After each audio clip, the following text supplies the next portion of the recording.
I'm Craig Kenneth, a relationship coach and a psychotherapist. Every relationship is different and every breakup is different. Work with me and you'll get professional help on your situation.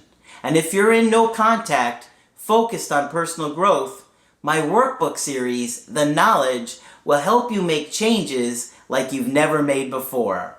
Available now at AskCraig.net.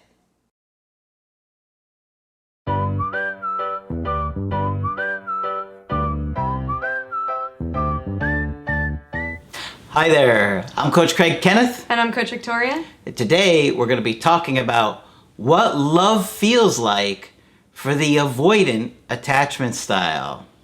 Like pain. Pain. Like a giant nail being driven into you. If you're dating somebody who has more of an avoidant attachment style and you're trying to understand them, it could be helpful to kind of look at their experiences and how they're often very different than your experiences on love, particularly if you have more of an anxious attachment style. Because if you have a better understanding of what their needs are or what they're experiencing, then you're going to be more likely to handle them better and navigate a relationship with them better. Exactly. And if you have more of an anxious attachment style, you may find it shocking to hear what love feels like for an avoidant attachment style. Yeah. That love can be scary or love can be confusing, all of these things. So it is good to orient yourself as to how they see the world and how they experience love. If you're watching this and you're more avoidant yourself, it might be helpful to hear the different ways that people with avoidant attachment styles might experience love, because it might be relatable to you. You might finally have something to describe how you're feeling. Yeah, so often you guys come to the channel and you've never even heard of an avoidant or an anxious or attachment style at all. Right. And so you start to watch these videos and you start to become more and more aware of the problems that have happened in your relationship. And suddenly you're kind of understanding like why you're in the middle of this breakup that you had no idea that your partner was feeling this way. So many of you watching the channel have more of an anxious attachment style and are so confused as to what is going on with your partner. And now that you're seeing that they're avoidant, it's good for you to know that for them, love doesn't feel the same way that it does for you. In some ways that does, that it feels great and amazing. Right. But with that is a fear and being scared and being anxious that all kinds of things can happen with that, right? So when you grow up in a home where your needs aren't met, and we're talking about this happening from essentially birth, right? If you've got parents that are working all the time or just don't believe you pick up the baby and give it a lot of love and attention, you're going to spoil it. You didn't get a lot of connection with them and that emotional attunement that helps you learn how to bond with somebody else. And so you may have grown up in a home where your parents were just like, oh, stop crying, don't worry about it. You don't just worry, you just got to do what you got to do. And you were always disappointed by them or frustrated with how they treated you. You kind of internalize that really young. And it has a impact on who you become.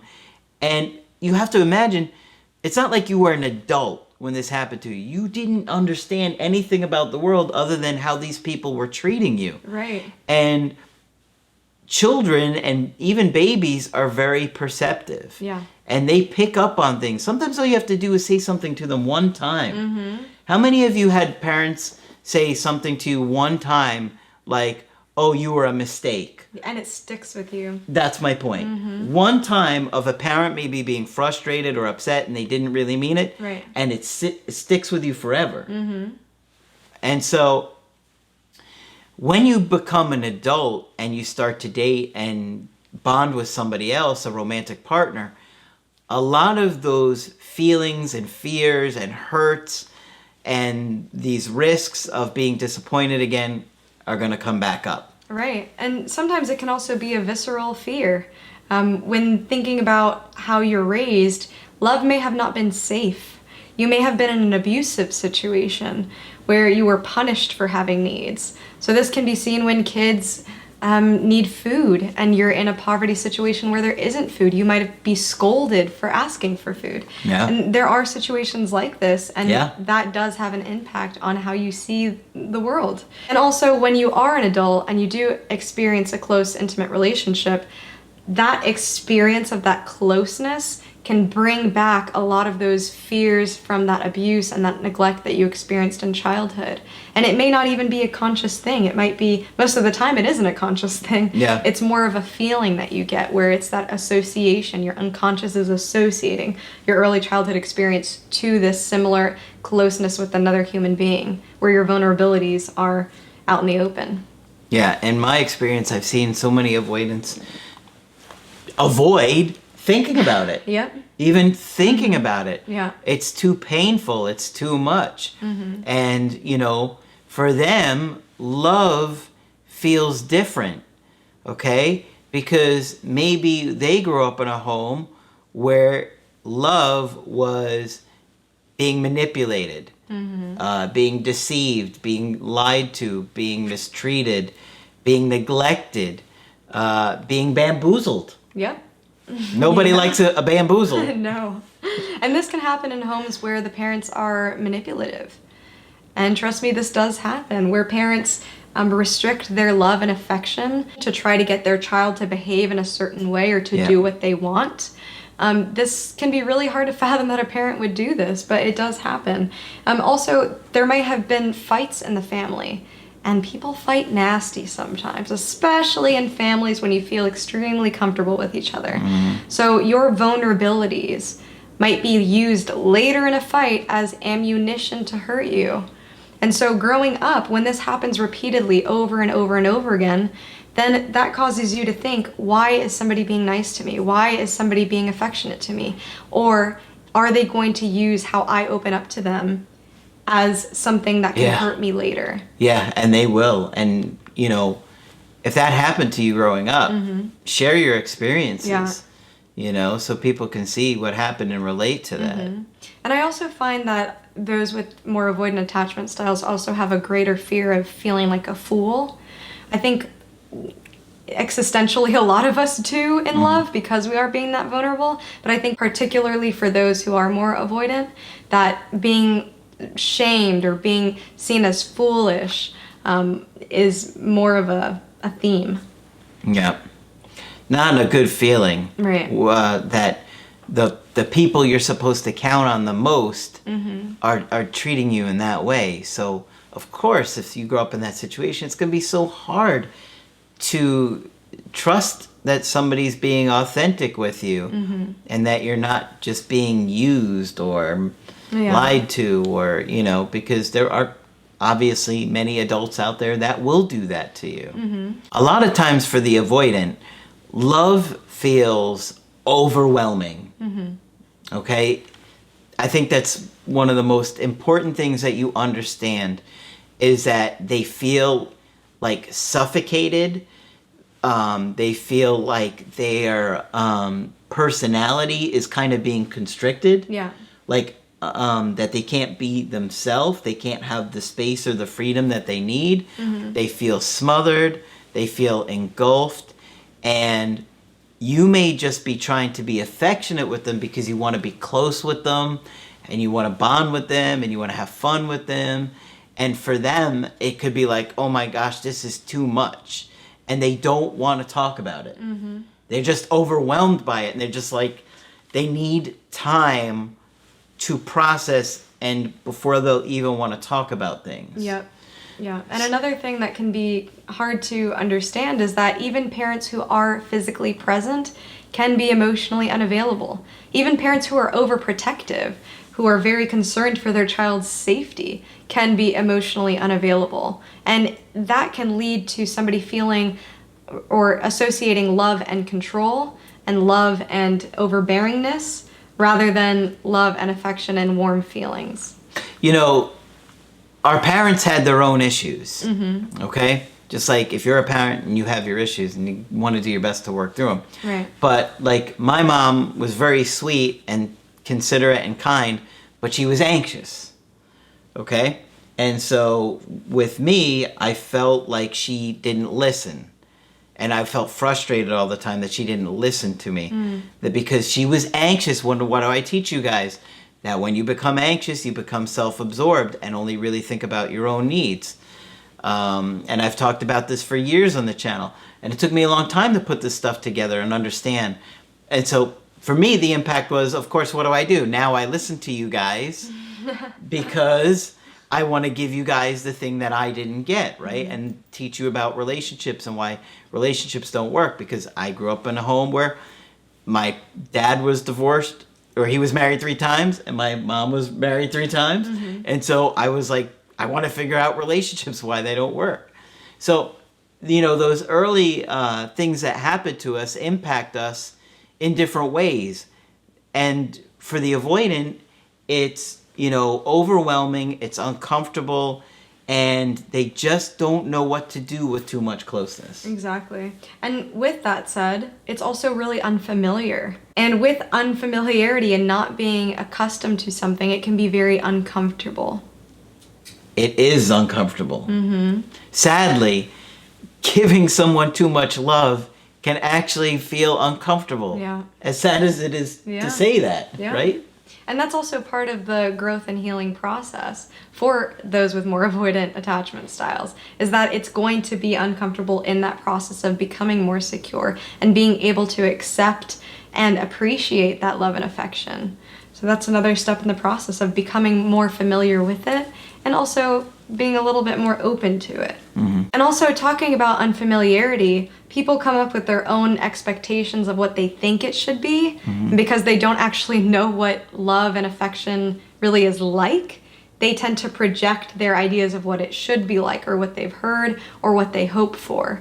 So this can lead to skewed expectations and skewed ways of viewing relationships in general. And because we are all human, we still innately crave that intimacy and that connection.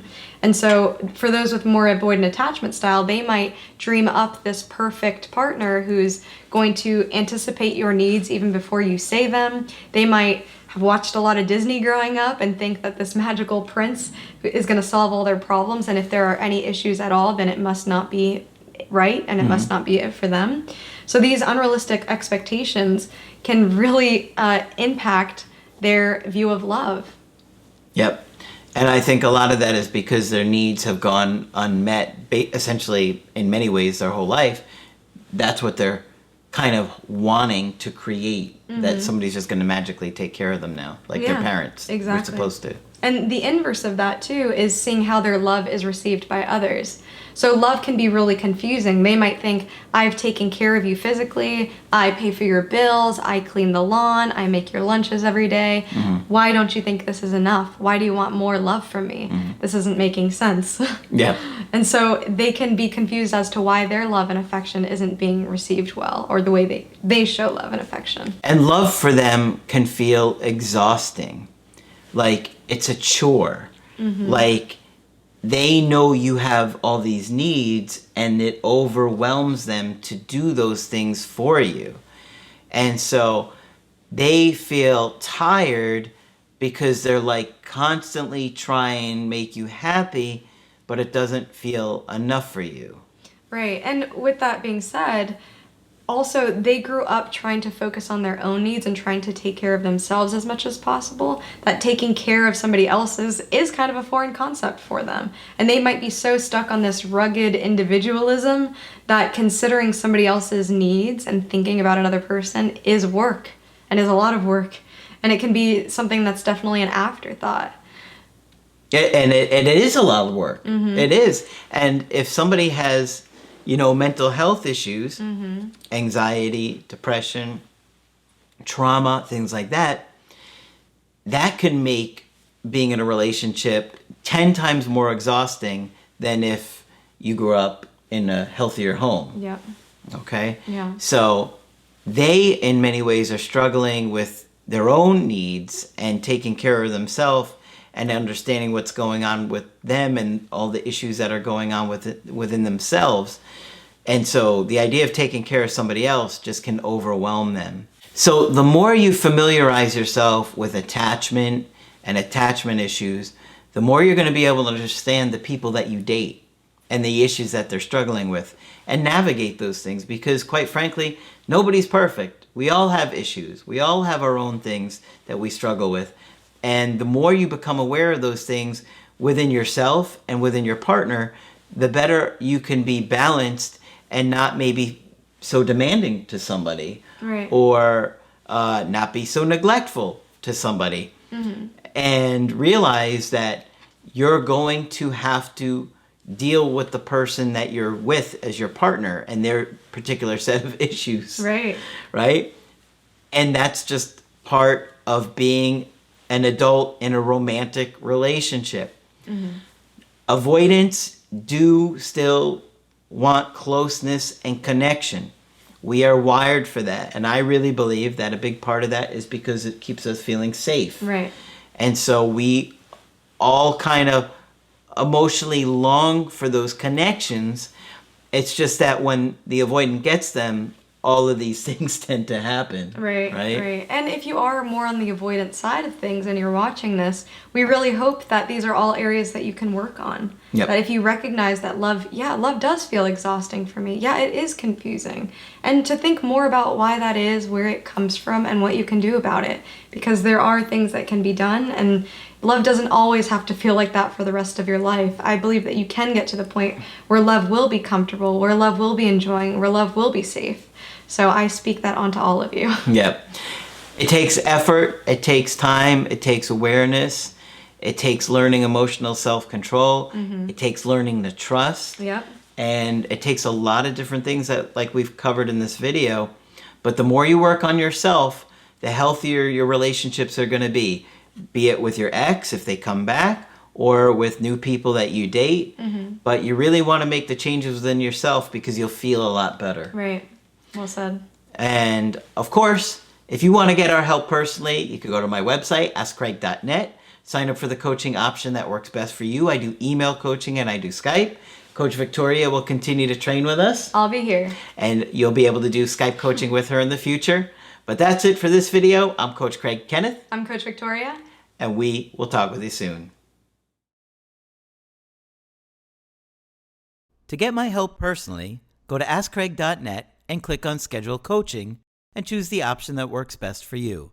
I do email coaching or Skype. To schedule a coaching with Margaret, click on Margaret on the top of the page and order a Skype with her. For the Knowledge Creative Healing course, click on the link at the top of the page and click Get Started Now.